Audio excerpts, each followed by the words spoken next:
Hey, Arrow. Neil Tyson here. How are you doing today, sir? Doing good, thank you. Thank you for your interest. Absolutely. I'm a space nerd. What are you talking about? I mean, I was the guy that tipped over his doghouse as a kid, and that was my module to get up to the moon.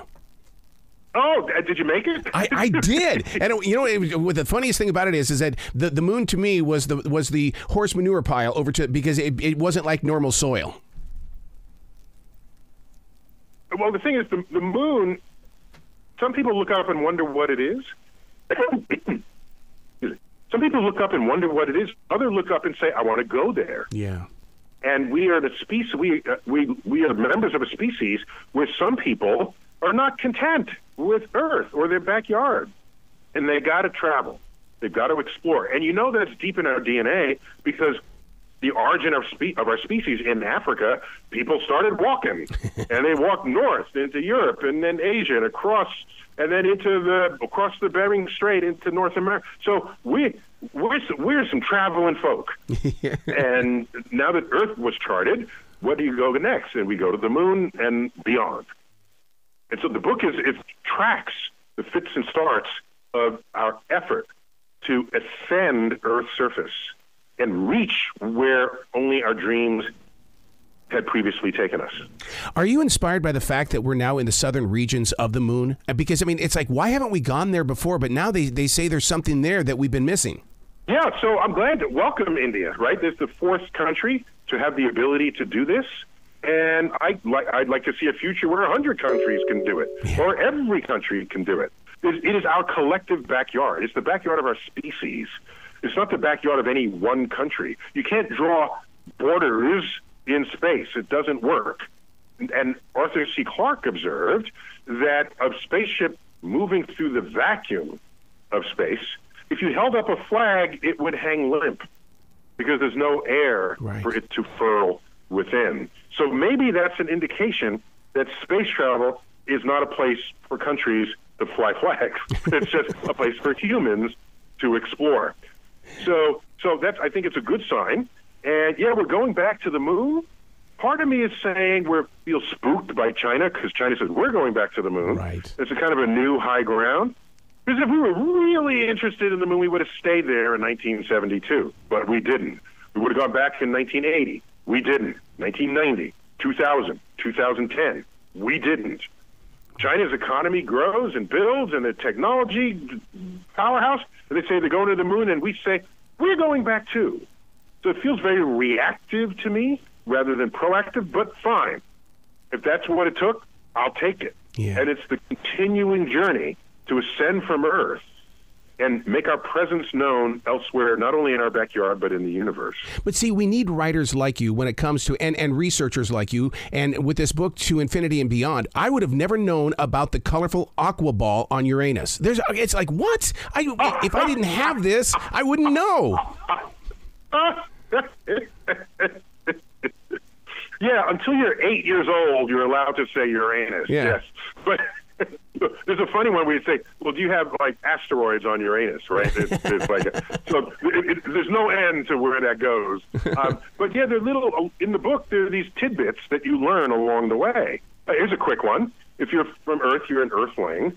You're from Mars, you're a Martian. If you're from Venus, you're Venusian. Except that's not the correct word. Oh. That word was invented because the real word was already taken. All right? When medical doctors found a disease common to those who make love all the time, they named it after Venus, and it's called venereal. Oh. If you're from Venus, you are venereal. Okay? That's just embarrassing now. You can't be from Venus and say, hey, shake my hand, I'm venereal. And that's the proper word. So we invented Venusian just to compensate for this loss. So these biscuits are along the way just to add flavor interest to your learning. And I'd like to think that as you get into the book, you don't even know you're learning. Right. You're just celebrating the relationship between discovery and the fits and starts that we've been through and pop culture that you already care about. Yeah. And I'm going to give you a big compliment in the greatest way, in the way that this book right here, the way that it's put together, the short story forms, it reminds me so much of the Reader's Digest. And I think that's the reason why I can't put it down, because I grew up with Reader's Digest and I learned a lot of things from those short stories. Yeah, every page you turn in Reader's Digest, there's a little box with some cute information in it. And you can get through it. Yeah. There are people who are not big readers, and I respect them. They get their information other ways. This book will serve a reader. The book is 320 pages long, but it's heavily illustrated, as Nat Geo is known to do. Nat Geo makes some beautiful books, and we collaborate with them partly for this reason, to maximize the exposure the science can get. In a world where pseudoscience and anti-science and all these other forces against access to objective reality are unfolding. Wow. Let's put focus on the Mars Mariner 4. In its heyday, was it just as meaningful and powerful as Perseverance is to us today? I love that question. Here's why. We look at it and say, it only learned this or that. But at the time, we knew hardly anything about Mars. Think about it. I have in my office at the planetarium, I work in New York City at the Hayden Planetarium, I have in my office 2 large paintings, original works of art, that appeared in textbooks, color illustrations of a scientifically literate artist who took the drawings from Percival Lowell as literal truth, because he's the one 110 years ago who drew canals on Mars. Wow. And he had, we thought, was the best telescope around. Turns out no one could verify it. Everyone else, we don't see it. Well, I can see it because I have the best telescope. He's rich. He's from the Lowells of New England. He built a fine observatory in mountains in Arizona where there's no clouds.